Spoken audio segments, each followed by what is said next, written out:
Welcome to Talk About It in English, where we build the exact sentences you need for real life.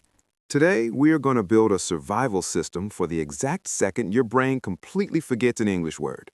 Imagine you are sitting in a loud, fun restaurant on a Friday night, telling an amazing story to a friend about your dog, but suddenly you freeze because you forgot the word for leash, and the whole table goes totally silent as you stare at your plate in frustrated embarrassment.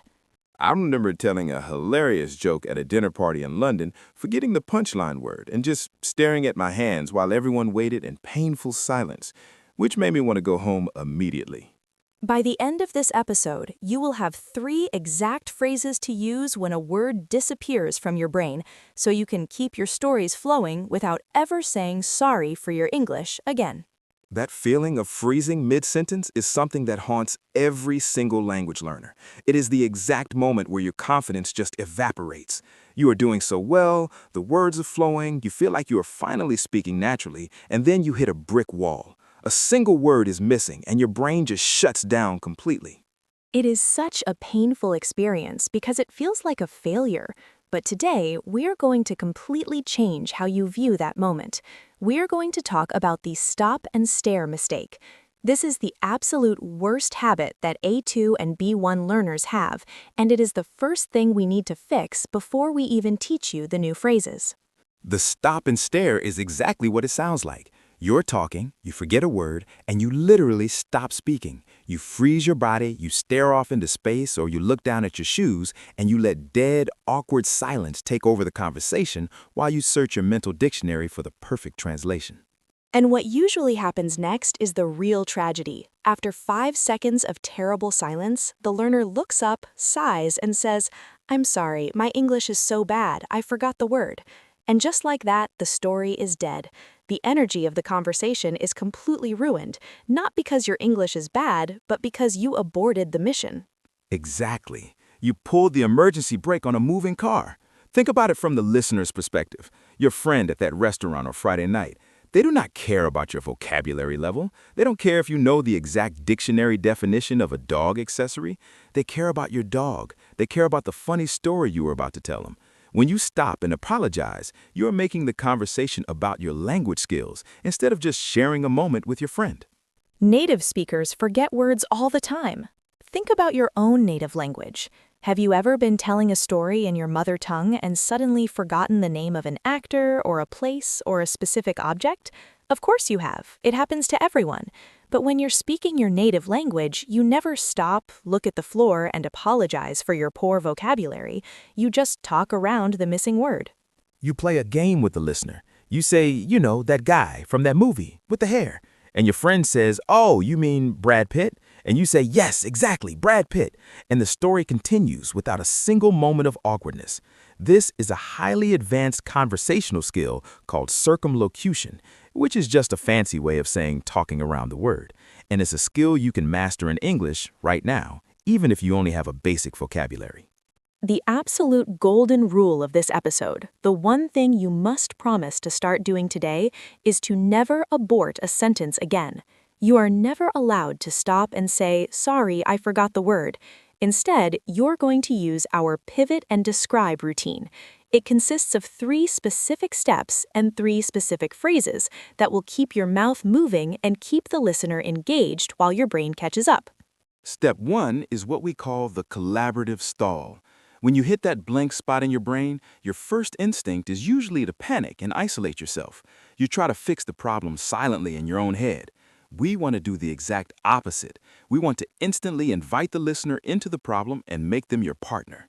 The phrase you're going to use is, "What do you call it?" It's so simple, but it's pure magic. When you say, "What do you call it?" you're doing 2 incredible things at once.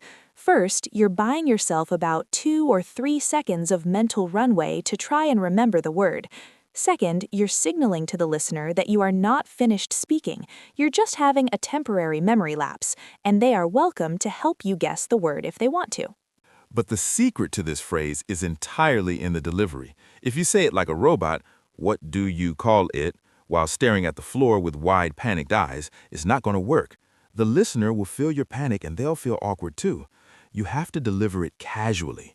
You have to sound like a native speaker who just misplaced their keys, not someone who's failing an exam. Let us break down the phonetics of this phrase, because the way native speakers say it is very blended together. We do not pronounce the hard T in what.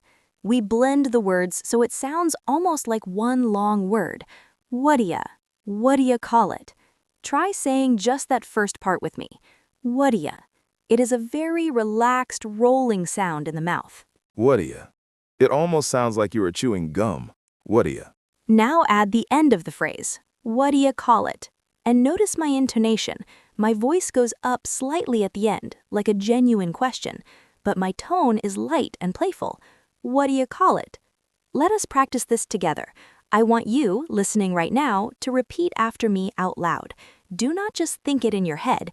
You need this muscle memory in your jaw and your tongue so it comes out automatically when you panic. Ready? What'ya call it? What do you call it? Notice the body language that goes with this.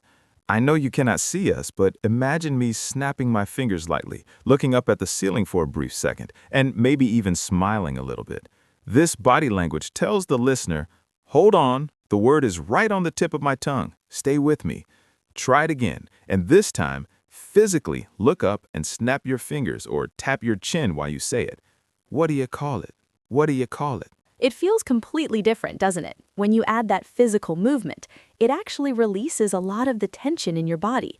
When I was learning a second language, I realized that if I just kept my hands moving and kept my voice relaxed, the native speakers treated me completely differently. They stopped looking at me with pity and they started leaning in, waiting for me to finish my thought. Exactly. You're managing the energy of the interaction. So you are in the restaurant, you forget the word for leash, and you smoothly say, so he pulled on his, what do you call it? That gives you 3 seconds. Sometimes that's all you need. Sometimes the panic drops and the word leash suddenly pops into your head and you just keep going. But what if it does not? What if the 3 seconds pass and your brain is still completely blank? That's when we move to step 2 of the routine, the function pivot. This is the heavy lifter of the English language. If you truly cannot remember the name of an object, you must immediately pivot to describing its job. What does the object do? Why does it exist? The sentence frame you are going to memorize right now is, it's that thing you use to... Let me repeat that because it is the most valuable sentence pattern you will ever learn. It's that thing you use to. After the word to, you just insert a basic A1 level verb. Think about how empowering this is. You don't need to memorize 10,000 specific advanced nouns if you know 100 basic verbs and this one sentence frame. You can describe literally anything in the world. Let us look at your restaurant story. You forgot the word leash. A leash is a specific, somewhat advanced noun. But what does a leash do? Its function is very simple. It keeps a dog close to you, or it controls a dog, or it stops a dog from running away. All of those descriptions use basic verbs: keep, control, stop. So instead of aborting the sentence, you combine step 1 and step 2. Listen to how smooth and native-like this sounds. So I was walking the dog, but he suddenly pulled on his, what do you call it? It's that thing you use to keep him close. Boom. You communicated the exact concept you needed to without ever using the actual dictionary word. And I promise you, your friend will instantly say, oh, his leash, and you would just smile, nod, and finish your story. I use this technique constantly when I travel. I was in a hardware store in Germany once, trying to buy a plunger for a clogged sink. I had absolutely no idea what the word for plunger was. I could have panicked, I could have pulled out my phone and awkwardly typed it into a translator while the shop owner waited. Instead, I just used the function pivot. I pointed to the sink and said, it's that thing you use to fix the water when it's stuck. He immediately laughed, handed me a plunger, and we had a great interaction. The function pivot is universal. Let us run a follow-along challenge right now to prove to you that you already had the vocabulary to do this. I'm going to name a tricky object. I want you to imagine you completely forgot the name of this object, and you have 3 seconds to describe its function out loud, using the phrase, it's that thing you use to. Let's start with something you might find in a kitchen. A corkscrew. You forgot the word corkscrew. How do you describe its function? Say it out loud right now. It's that thing you use to... Did you say something like, it's that thing you use to open wine? Or maybe it's that thing you use to pull the top off a bottle. If you did, congratulations. You just successfully communicated a highly specific concept using nothing but beginner vocabulary. The listener knows exactly what you mean. Let's do another one. A charger, the cable you plug into your phone. You forgot the word charger. Go. It's that thing you use to give your phone power, or it's that thing you use to fill up the battery. Again, incredibly simple, but incredibly effective.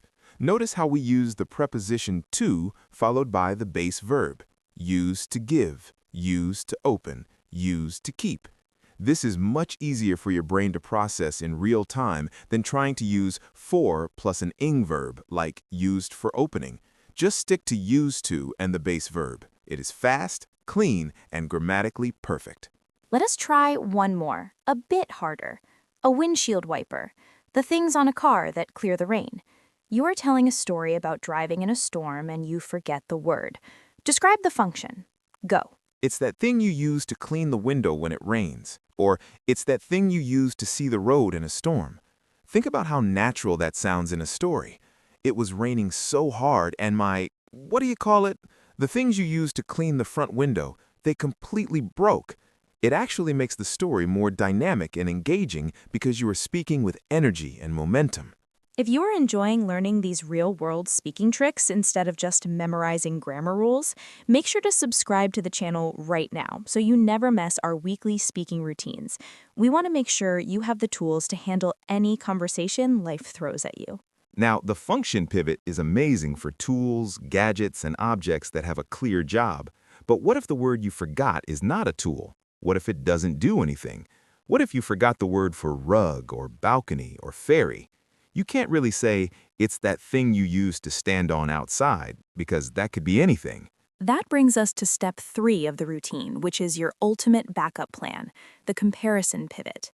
If you cannot easily describe what the object does, you simply describe what it looks like or what it is similar to. And the sentence frame you need to burn into your memory for this is, it's kind of like a... It's kind of like a... This phrase is brilliant because it lowers the expectation of accuracy.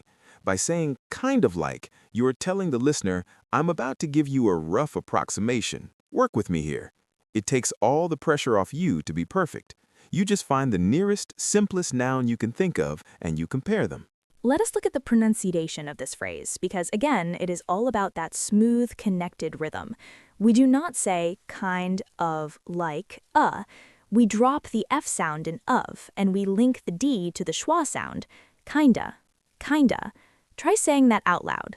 Kinda. And then we link like and a together, lika, lika. So the whole phrase flows together like water, kinda lika. It's kinda like a...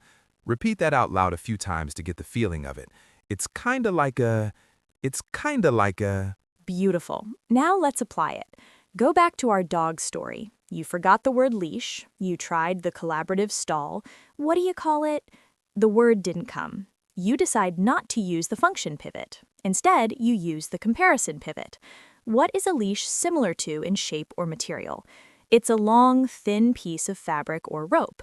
Rope is a very basic word, so you say, it's kind of like a rope. So he pulled on his, what do you call it? It's kind of like a small rope for dogs. The friend instantly understands. Or let us take the word rug.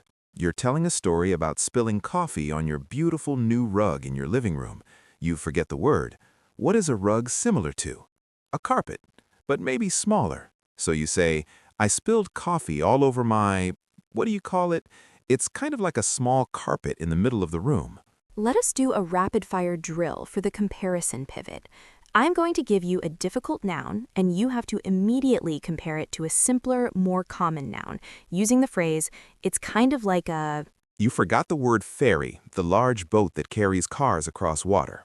Go. It's kind of like a big bus for the water. Or it's kind of like a floating parking lot. Notice how creative you can get with this. It actually makes you sound incredibly fluent because it shows you can manipulate the English language to express unique ideas. You are not a prisoner to a dictionary. You are painting pictures with the words you already have. Let us try another one. You forgot the word receipt, the small piece of paper the cashier gives you after you buy something. Describe it using a comparison. Go.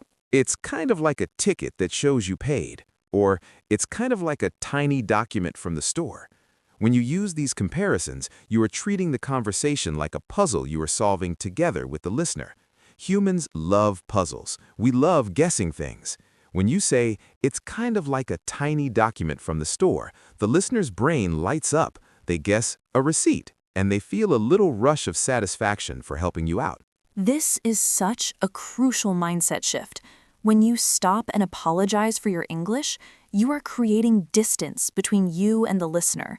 You are making yourself the student and them the judge. But when you use the collaborative stall, the function pivot, and the comparison pivot, you are treating them as an equal partner in communication. You are building a connection through the shared effort of telling a great story. Let us put this entire survival system together. We're going to return to that Friday night restaurant scene. The noise, the laughter, the energy.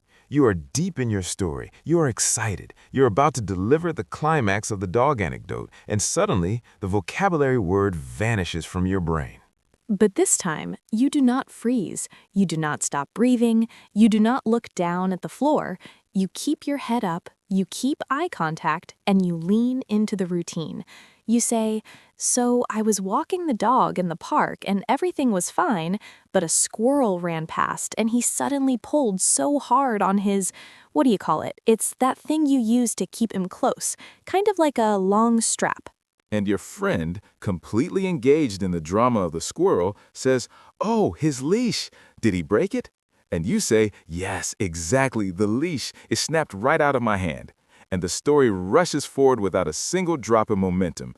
Your friend is laughing, you are laughing, and the fact that you forgot a word for 4 seconds is completely forgotten. It does not matter.